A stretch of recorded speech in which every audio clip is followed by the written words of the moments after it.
en esta escuela en la Universidad de Costa Rica. Y la señorita González es bachiller en Ciencias del Movimiento Humano aquí también en la Universidad de Costa Rica. Ellos son entrenadores de triatlón de nivel 2 en la Federación Unida y de triatlón para Escazú Athletics. Les bendecimos con un fuerte aplauso.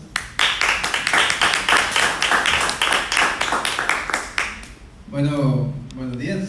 Primero que todo agradecerles por estar aquí y no sé si nos han visto aquí haciendo todo, recogiendo etiquetas de la merienda, que atendiendo a los otros presentadores, que moviendo mesas, que aquí y allá. Y pues ahora nos toca exponerles nuestra investigación, la que hicimos como parte de un curso de investigación aquí de la universidad. Entonces, bueno, yo soy Jonathan Sequeira, mi compañero Manuel Solano, y nuestro tutor, tuvimos dos tutores, el profesor Armando Quiroz y el doctor Pedro Carazo Vargas. Entonces, ahora sí, entramos en materia. La natación y el entrenamiento de fuerza. Todos sabemos que como entrenadores de natación siempre estamos buscando alternativas para mejorar el rendimiento, ¿cierto? Entonces, mejorar ese rendimiento fuera del agua ha sido una tendencia que se ha venido estudiando desde hace muy poco. A pesar de que el entrenamiento fuera del agua se ha visto que tiene resultados. Eso lo vamos a ir viendo más adelante. ¿Cómo nació toda esta idea de entrenar fuera del agua la natación? Bueno, resulta que en países donde hay un invierno muy crudo y las piscinas están al aire libre, no se puede nadar. Entonces ya hemos tocado una piscina a 20 grados y ya nos estamos muriendo de frío, ¿verdad? Ahora imagínense cuando la piscina está a 2 grados, 3 grados o bajo cero. Es imposible, se congela incluso. Entonces, ahí nace. Vamos a tener también que conceptualizar una cosa. A nosotros nos interesa, como vimos ahora en la charla del primer compañero, la fuerza, pero nosotros vamos a hablar de la fuerza competitiva máxima. ¿A qué se refiere esto? A la fuerza máxima que podemos ejercer durante la ejecución del nado y no solamente a la fuerza máxima como tal, digamos, no es alzar un RM de press de banca ni nada de eso, nos interesa la fuerza competitiva máxima. ¿Cuál es la cantidad de fuerza que puede mi nadador o mi grupo de nadadores ejecutar dentro del agua en una competencia? Y también vamos a hablar y vamos a tener bien claro que nosotros podemos trabajar la fuerza en la piscina y la fuerza fuera de la piscina o en seco. En seco es como para traducirlo de la investigación en inglés, que es lo que más encontramos, pero en realidad es fuera de la piscina. Entonces, hay formas de trabajar dentro de la piscina con paletas, con paracaídas, con resistencia, etcétera, etcétera. Y también podemos trabajarla fuera de la piscina de diferentes maneras. Ok, entonces vamos a entrar antes de explicar un poco de qué trató nuestra investigación. Primero tenemos que hablar qué se ha investigado, ¿ok? ¿Qué se ha hecho a nivel mundial en este tema del entrenamiento en fuerza fuera de la piscina para nadadores? Entonces, tenemos un primer estudio que es un metaanálisis. Para aquellos que no saben qué es un metaanálisis, básicamente es una recolección de varias investigaciones en donde generalizan los datos, ¿ok? En este caso, tenemos un metaanálisis de 2018 de Mujica y colaboradores. Este metaanálisis reunió 28 artículos, ¿ok? Y concluyó. ¿Qué conclusiones nos da? Nos da conclusiones acerca del entrenamiento en fuerza para deportes de media y larga distancia, sobre todo aeróbicos. Entonces incluyó el atletismo, triatlón, ciclismo y la natación, por decir algunos deportes. Entonces, ¿qué nos hablan estos investigadores? Que el entrenamiento de fuerza combinado con el entrenamiento aeróbico específico de la disciplina, entiéndase nadar, entiéndase rodar, entiéndase correr, de la mano con un entrenamiento en gimnasio, con ligas, con autocarga, va a tener un efecto positivo en el rendimiento de los deportistas. Entonces aquí nos dicen, si usted entrena fuerza y hace el entrenamiento específico de su disciplina, va a mejorar el rendimiento, ¿ok? Pero nos habla de diferentes niveles y con diferentes sesiones y con diferentes cargas, ¿ok? Entonces al final nos tira dentro de las tablas tamaños de efecto. Entonces en cuanto al volumen nos habla de tres cosas esenciales. Si yo quiero que mi atleta mejore el rendimiento, el tratamiento de trabajo de fuerza tiene que realizarse ojalá 2 veces a la semana, ¿ok? Porque como vemos ahí, si lo realizamos una vez a la semana o 3 veces a la semana, el efecto puede que sea o nulo o sea mucho, pero es muy variable. No es tanta la seguridad que representa hacerlo 1 o 3 veces a la semana. Sin embargo, si lo hacemos 2 veces a la semana, en días separados, que no sea lunes y martes o martes y miércoles, sino por ejemplo martes y jueves, lunes y miércoles y viernes, mi atleta va a mejorar. En cuanto al volumen total, es decir, el programa de fuerza, ¿cuántas sesiones tiene que tener en total? Se habla que el número cercano a 24 va a ser mejor, ¿okay? Que yo tenga un programa de 24 sesiones es lo que me va a beneficiar más. Si usted juega entre más de 24 o menos de 24, como se ve ahí, el efecto igual va a ser positivo en el rendimiento de mi atleta. Y luego, el nivel de rendimiento por sí de su grupo de atletas. Entonces, la literatura extranjera nos habla de 3 niveles, que son regional o provincial, que es lo que viene a ser un atleta de Juegos Nacionales en Costa Rica, ¿okay?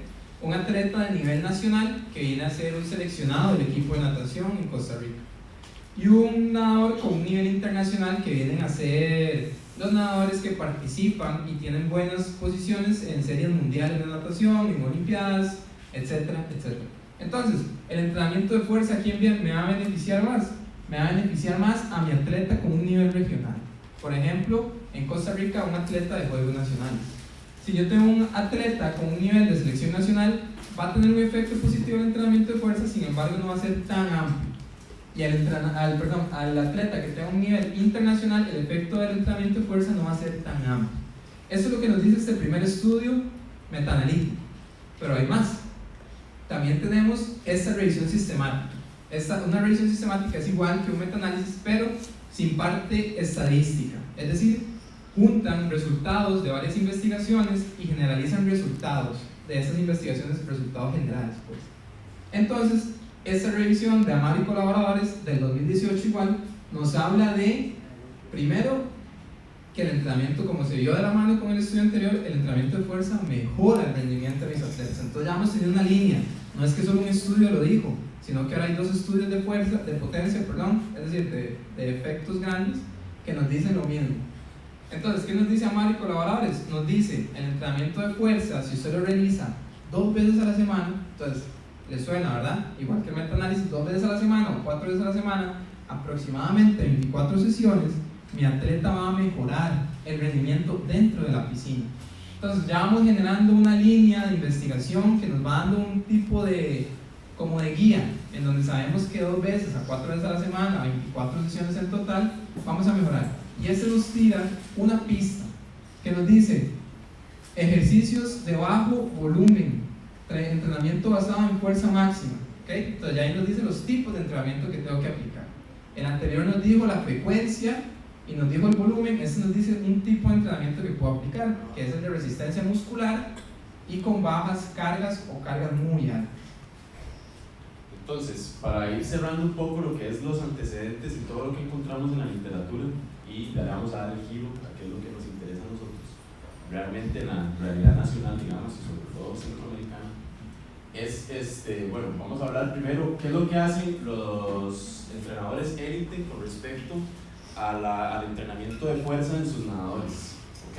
¿Cómo trabajan ellos? Este artículo de acá lo ponemos así grande por si alguien quiere buscarlo, ahí van a encontrar muchísimo más amplio todo lo que nosotros estamos diciendo.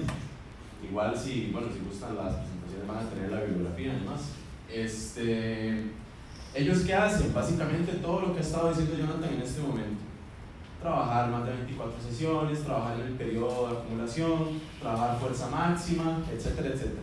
O sea, todo lo que Jonathan está diciendo es lo que se encontró que hacen los entrenadores élite. Ahora, esto es muy complicado porque ellos lo que hicieron fue llenar una encuesta digital de cómo entrenan el trabajo de contrarresistencia en los gimnasios. Entonces puede ser que un entrenador por ahí no pusiera la verdad, además, entonces es un poco complicado tomar en cuenta esto de acá. Sin embargo, está publicado en una buena revista y demás, entonces debemos de creer que es cierto, entre comillas.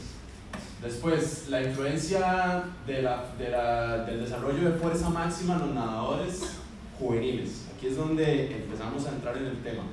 ¿Qué dice este artículo de acá? Que es muy importante, es del 2015.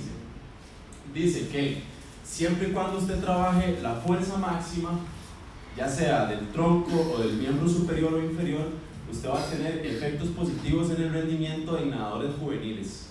¿Por qué? ¿Por qué nos interesa esto? Porque resulta que, entrando un poquito a lo que vamos a tocar ahora, la realidad nacional, a partir de los 18 años en el país, los atletas, los nadadores, casi todos se retiran acá, ¿ok?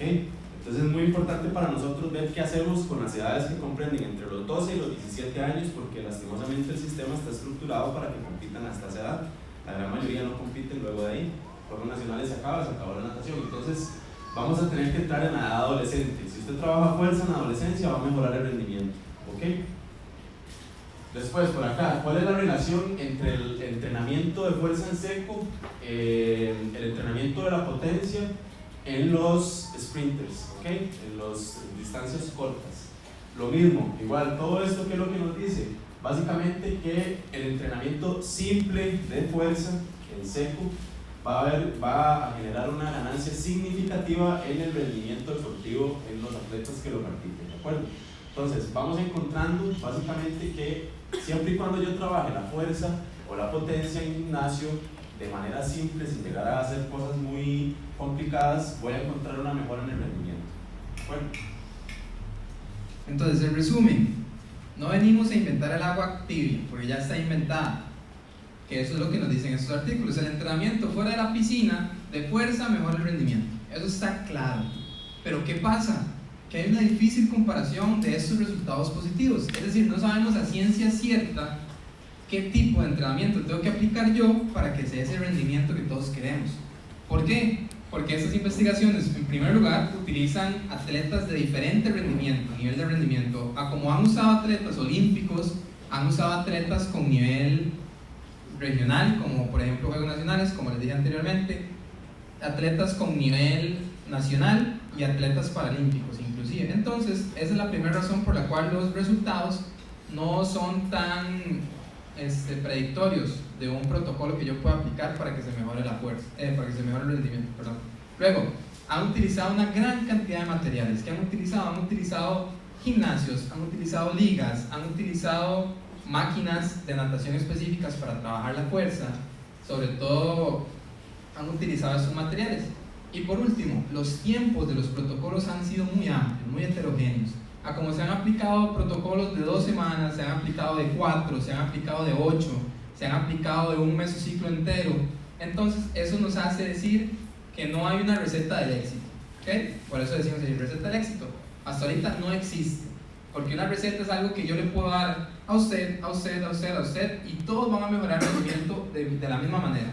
Entonces, eso no existe, porque si yo aplico un protocolo para una persona A, una persona B y una persona C, puede que los resultados sean diferentes. Ahí hay que recordar el principio de la individualidad del nadador y del atleta.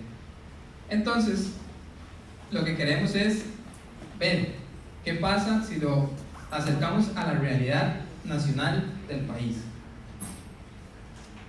Entonces, ¿cuál es el objetivo de esta investigación que nosotros realizamos? Fue probar el efecto de un programa de fuerza en tierra enfocado en tren superior sobre la fuerza y el rendimiento deportivo de nadadores adolescentes. Hasta ahí todo bien, ¿verdad? En el papel se ve claro.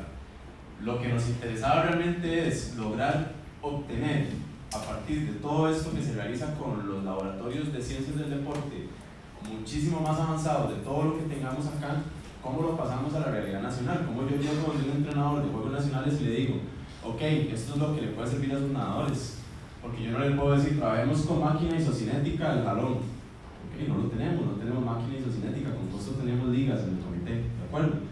Entonces nosotros quisimos agarrar todo esto que sabemos que es bueno para el rendimiento y crear un programa de fuerza en tierra enfocado en el tren superior. Eso hay que aclararlo. ¿Por qué el tren superior? Porque realmente se ha visto que las mejoras de fuerza en tren superior, toda la cadena de movimiento del nado, por lo menos en el estilo libre, va a generar ganancias más altas en el rendimiento que si yo trabajara solo el tren inferior. Entonces, ¿qué hicimos? ¿Cuál es la metodología? Primero, utilizamos como sujetos nadadores jóvenes de 12 a 18 años y tuvimos ciertos criterios de inclusión. Tenían que cumplir ciertas características para ser tomados en cuenta. Número 1, que no tuvieran lesiones, tanto previas a la investigación como durante la investigación. Si tuvieran alguna lesión, se descartaba. Número 2, que entrenaran por lo menos 5 veces a la semana, natación mínimo, para asemejarnos un poco a la realidad de algunos equipos de Juegos Nacionales y para que tuvieran cierto nivel competitivo. Número 3, que realizaran al menos 12 sesiones experimentales, es decir, que el protocolo que ahorita les vamos a enseñar lo hicieran 12 veces mínimo, un volumen total de 12 veces.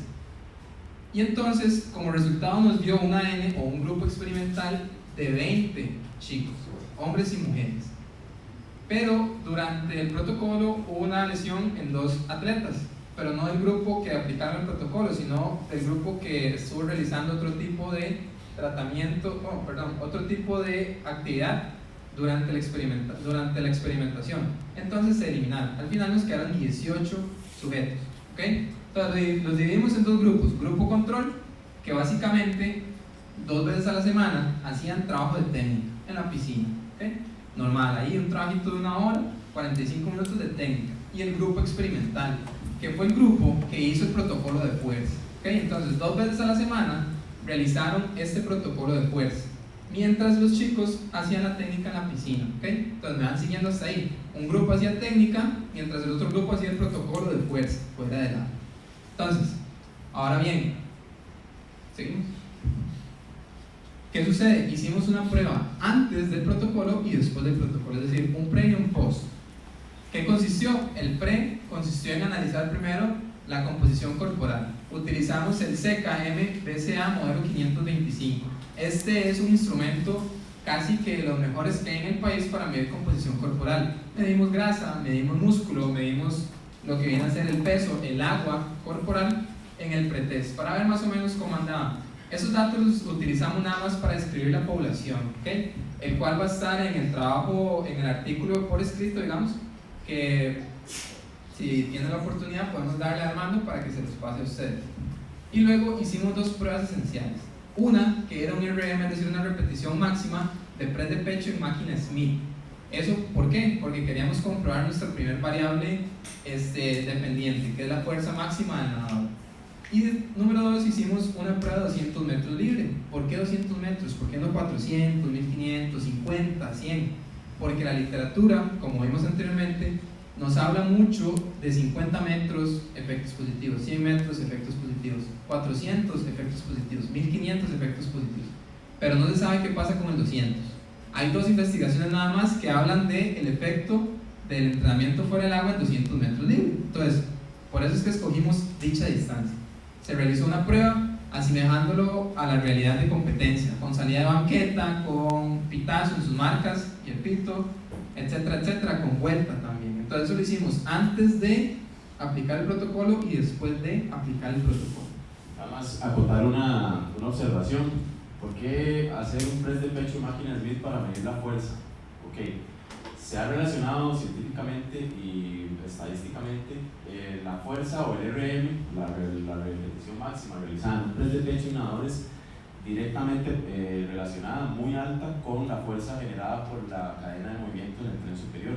Quiere decir eso, que si mi atleta es fuerte realizando un press de pecho, va a tener fuertes los músculos implicados en el movimiento de la natación. Por eso se realiza esto. Medir la fuerza competitiva máxima en la piscina es casi imposible. Se necesita un equipo científico muy avanzado que aquí no hay, lastimosamente. Entonces tenemos que irnos a pruebas indirectas. Lo más bueno sería medir la fuerza que ejecuta contra el agua, pero eso es muy difícil. Y esto está al alcance de una gran mayoría de personas. Entonces lo hicimos de esa forma. ¿Qué es lo que tomamos en cuenta nosotros para crear el protocolo? No fue como que se nos ocurrieron unos ejercicios, mandémonos unos ejercicios y ya los hacemos. Siempre hay que buscar como las bases de qué es lo que hace la gente que tiene todo lo que tiene y nosotros agarrar y ver cómo lo transformamos para lo que nosotros podemos hacer realmente. Entonces, esta gente de acá, el ACSM, el Colegio Americano de Ciencias del Deporte, es como el ente regulador mundial de las recetas, digámoslo así. Ellos agarran, hacen un montón de investigación, recopilan investigación y le dicen a uno, ok, haga esto porque es lo que se ha visto que tiene efecto. Entonces nosotros, en base a esto, tomamos en cuenta las recomendaciones, etcétera, todo lo que decía Jonathan al principio, de 2 a 3 sesiones, 24 sesiones en total, etcétera, etcétera, todo eso está acá. Entonces es como la base de por qué nosotros hicimos lo que hicimos ahorita, con la repetición de las series y los ejercicios. Entonces, como nuestro principal objetivo era adecuarlo a la realidad nacional en cuanto a natación, sobre todo en comités cantonales, y utilizamos estos 4 ejercicios basados en el metaanálisis, la revisión sistemática y lo que comentaba el compañero en la diapositiva anterior del Colegio Americano de Medicina del Deporte. Entonces, como ustedes pueden ver, son 4 ejercicios simples. ¿Qué materiales ocupamos? Una banca que Supongo yo que en la mayoría de comités hay una banca ya sea de cemento, una banca de gimnasio, etcétera, etcétera, y una barra que esté fija para hacer el pull-up. ¿Por qué eso? Porque que levanten la mano los que trabajan en comités aquí, que tengan un gimnasio a disposición 2 veces a la semana con todas las máquinas de punta. ¿Existe? No existe tal comité, ¿verdad? Ni siquiera un comité con grandes recursos, sin decir nombres, pero con grandes recursos no cuenta con un gimnasio 24/7 o 2 veces a la semana mínimo. Entonces, por eso es que vinimos con estos 4 ejercicios: una lagartija declinada en posición de cuito, una extensión del tronco sobre banca para trabajar la zona de la espalda, en especial la lumbar, un pull-up isométrico sostenido y una plancha con codos extendidos, más una extensión unilateral de hombros. Es decir, no se imaginan el ejercicio, es una plancha, entonces extiendo, 1, 2, ¿ok? Sigo. Entonces, tipo de carga, autocarga. El cuerpo de los atletas es la carga que van a necesitar en este protocolo. Series 3, repeticiones de 8 a 12, descansos altos para trabajar la fuerza, porque el Colegio Americano de Medicina del Deporte nos dice, para trabajar fuerza, aplicamos 3 series, 8 a 12 repeticiones con un descanso amplio, de 1 hasta 3 minutos.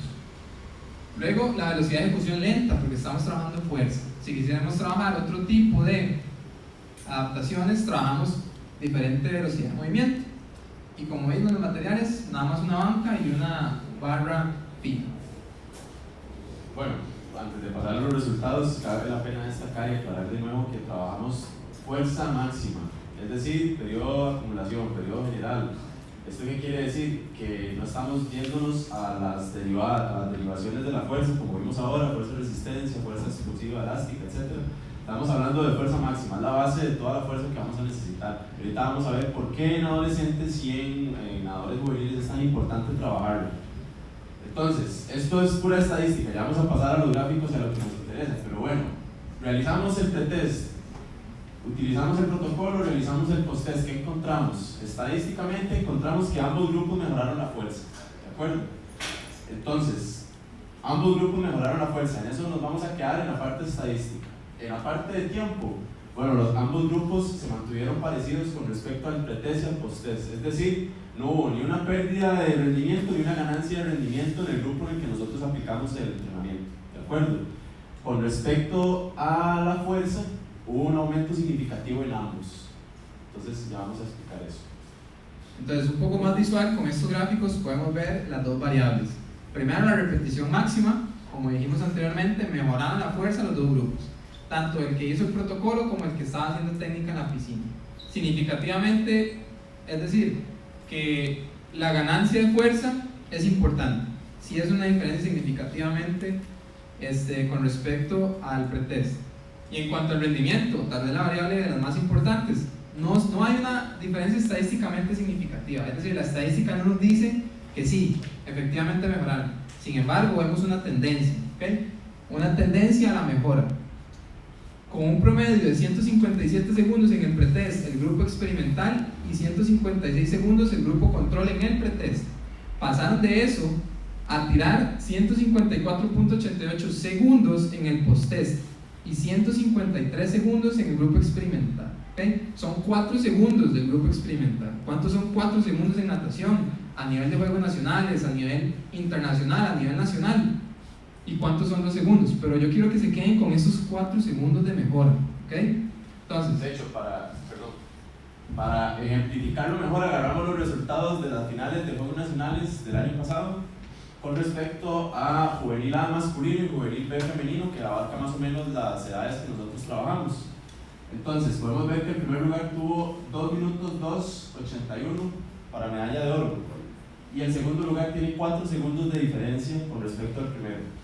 Entonces, es para identificar un poco la diferencia que hay en 4 segundos en 200 metros. Esta es la prueba de 200 metros libre.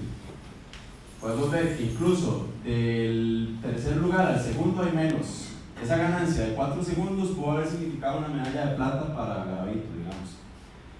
Si nos vamos a femenino, igual, hay bastante diferencia entre el primero y el segundo. Sin embargo, si nos vamos al tercero y al segundo, igual 3 segundos de diferencia. ¿Qué quiere decir esto? No quiere decir que si yo hubiera agarrado a María Daniela y le meto el tratamiento y la llevo a Juegos Nacionales va a ganar una medalla de plata. Eso no se sabe. quiero ejemplificar que los atletas que nosotros trabajamos tuvieron una ganancia de 4 segundos que en una competencia puede significar una medalla o no significarlo. Estamos hablando de puro rendimiento. Quiere decir que si yo aplico el tratamiento, esa ganancia de fuerza puede que me signifique un mejor rendimiento y una mayor exposición del atleta. Y eso es a nivel nacional o no nacional. Si nos vamos a un nivel más alto, un nivel olímpico, 4 segundos significa una medalla de oro, de pasar de una medalla de oro a quedarme en la primera ronda. ¿Okay? Significan casi 30 posiciones de diferencia en 4 segundos. Entonces, discusión. ¿Qué sacamos? ¿Qué sacamos de estos resultados, de este protocolo? Básicamente que el protocolo de fuerza en seco en tren superior mostró favorecer a una mejora significativa en la fuerza del grupo de nadadores adolescentes. Entonces, ya, pongámonos a pensar, bueno, ganaron fuerza y ¿qué hago yo con eso? ¿Por qué me sirve a mí que un nadador juvenil tenga fuerza? Entonces, va a haber, encontramos nosotros una mejora significativa en el grupo experimental, es decir, todos esos ejercicios tan sencillos que ustedes vieron tuvieron una ganancia de fuerza grande. Es decir, cuando uno habla de estadísticamente significativo, eso quiere decir que se puede extrapolar a otras poblaciones, básicamente. Yo lo puedo aplicar en otra gente y eso va a significar ganancia de fuerza. Entonces, ¿por qué yo tengo que buscar una ganancia de fuerza en adolescentes? Eso es romper un paradigma tal vez un poco de la vieja escuela, que no hay que trabajar fuerza en los jóvenes porque un montón de cosas. Ya hoy en día se sabe que la prevención de lesiones por sobrecarga está su base más sólida en el trabajo de fuerza en edades tempranas. ¿De acuerdo? Trabajo de fuerza no quiere decir poner a hacer una sentadilla con 300 libras en la espalda a un chiquito de 12 años. ¿De acuerdo? Vemos que el trabajo de fuerza tiene que ver con autocarga, con trabajos bien estructurados dirigidos por personas o por personas que ya los hayan probado y que tuvieron efecto. Después, una base más sólida. Si yo tengo un niño de 12, 13, 14, 15 años y yo le trabajo la fuerza, puedo asegurar una vida deportiva muchísimo más duradera que si yo no trabajara la fuerza y le metiera puro volumen. Y volumen en la piscina, y vaya a la piscina, y dele, y cuando llega a los 18 años llega con lesiones por sobrecarga e incluso llega a un punto que todos lo conocemos, que es el techo donde ya no mejora. ¿De acuerdo? Puede deberse a la falta de trabajo de fuerza. La fuerza es la base, como lo vimos, vuelvo otra vez a la primera presentación, porque fue muy importante para nosotros, para dar base a esto. Si tenemos fuerza máxima, tenemos base para hacer un montón de cosas, ¿de acuerdo? Para derivarla de las diferentes formas que queramos. Y de la mano con este de acá, la mayor resistencia a la fatiga, ¿de acuerdo? Más fuerza, más carga le puedo meter a mi atleta. Así de sencillo. Ahora, en cuanto a los 200 metros libres, sí, el rendimiento dentro del agua, a como una tendencia, también una no diferencia significativa entre grupos. Ahora, esta tendencia a la mejora en el grupo experimental, ¿por qué se puede explicar? Pues encontramos autores con diferente literatura que nos dicen que estos aumentos en el rendimiento se deben a una mayor aplicación de potencia dentro del agua, ¿okay? Es decir, la fuerza que logramos adaptar fuera del agua se puede transferir positivamente a una mayor cantidad de potencia a la hora de realizar el estilo, en este caso el estilo de libre, ¿okay? Y luego que hay una transferencia, como mencioné, positiva de lo ganado afuera a lo aplicado adentro, es decir, una fuerza competitiva máxima que yo logré transferir. Sin embargo, esta fuerza competitiva máxima también viene a explicar por qué no pudo haberse dado esta diferencia significativa. Porque, primero, se dice que en los grupos juveniles la técnica viene a tomar un rol un poquito más importante que esta fuerza, este aumento de fuerza en lo que viene a ser el rendimiento. Es decir, que tal vez aplicar ejercicios más técnicos, enfocarme un poquito más en la técnica, viene a ser un poquito más importante que la aplicación o la transferencia de esta fuerza competitiva máxima al agua. Y también que como puede haber una transferencia positiva, necesitamos un periodo de adaptación de los chicos.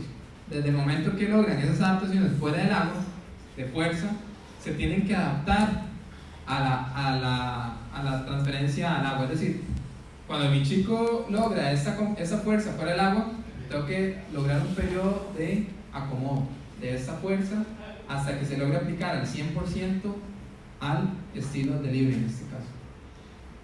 Entonces, ¿qué concluimos? yo les pregunto a ustedes, ¿sirvió el protocolo? Después de todo lo que hemos hablado, ¿creen ustedes o aplicarían este protocolo? ¿Creen que sirvió? Así sin miedo, participen. Ok, nosotros lo que queremos dejar claro es lo siguiente: el protocolo aumentó la fuerza. Okay, esta fuerza, tal vez en nadadores juveniles, es importante para prevención de lesiones, para crear una base sólida, etcétera, etcétera. ¿Nos tenemos que enfocar en la técnica? Sí, ok, nos tenemos que enfocar en la técnica. Sin embargo, somos nadadores, ¿cierto? Tenemos que estar en el agua. Pero aquí en Costa Rica nosotros resulta que tenemos piscinas que están al aire libre. Cuesta mucho que nosotros tengamos acceso a una piscina cerrada con agüita temperada y demás. Cae un rayo, cae el primer rayo, ¿qué es lo primero que hacen?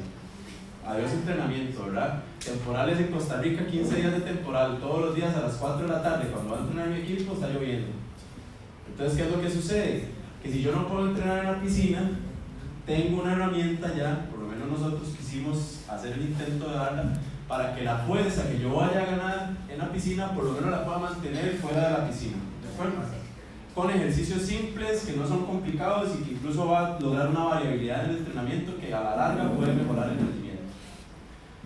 Entonces, recomendaciones, ¿qué recomendamos nosotros?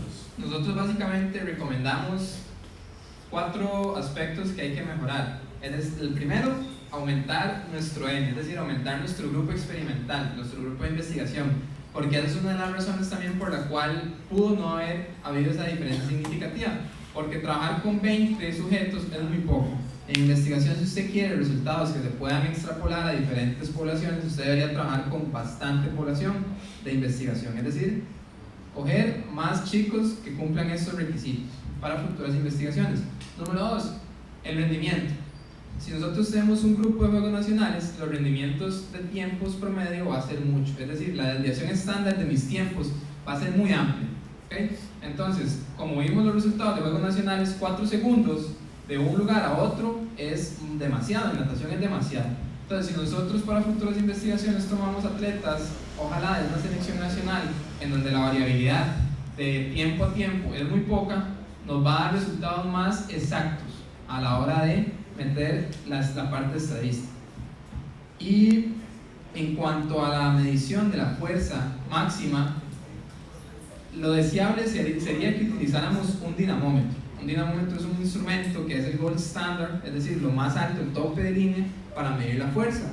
¿Para qué? Para tener movimientos más específicos a la natación a la hora de medir la fuerza máxima. Que no tengamos que aplicar un RM, sino que apliquemos un movimiento específico al nado de libre, y esta máquina o este instrumento de medición nos los permite. Y ya por último, como recomendación es que todo esto que nosotros estamos diciendo tenemos que pasarlo a la realidad de cada uno, de cada grupo, ¿de acuerdo? Entonces, sabemos que la parte experimental y científica es un poco difícil de pasar a mi realidad, por lo tanto tratamos como de hacer una mezcla entre recomendaciones de utilizar un dinamómetro. O sea, la universidad acá en el centro de investigación tiene un dinamómetro, pero incluso los mismos profesores y nosotros hemos pasado todo este año tratando de entender cómo funciona. Entonces es complicado llegar y decir, no, hagamos una investigación con 100 sujetos. Armando, que fue quien nos facilitó el Comité Cantonal de Deportes de San José, sabe lo que costó que los chiquillos vinieran aquí 2 veces a hacer las mediciones nada más. Ok, entonces es complicado llegar y dar una receta. Por lo tanto, agarrar lo que nosotros hicimos acá, obviamente, bueno, lo van a tener en las llaves y demás, pero llevarlo a su realidad. Incluso a nosotros en San José nos costó conseguir una barra, ¿entienden? Entonces, tal vez la parte esta del entrenamiento, donde nosotros somos artistas, entre comillas, y tenemos que improvisar un poquito, no se va a quitar nunca por más científicos que nos pongamos. Bueno, entonces queremos dejarles este protocolo y agradecerles bastante por... Y también añadir que esto no hubiera sido posible sin la ayuda también de Elena González. Fue una de las participantes de la investigación, la cual estuvo durante todo el protocolo corrigiendo, observando a los chicos, mejorándole la técnica, los ejercicios, etcétera, etcétera. También sin ella no hubiera sido posible. Entonces ella fue parte importante, al igual que el profesor Armando y el profesor Pedro. Y lo que queríamos era hacer ciencia aplicada, porque muchas veces se hace ciencia que usted dice, pero ¿cómo voy a aplicar yo esto en mi comité? ¿Cómo voy a aplicar yo esto si no tengo este material? lo que buscamos fue eso.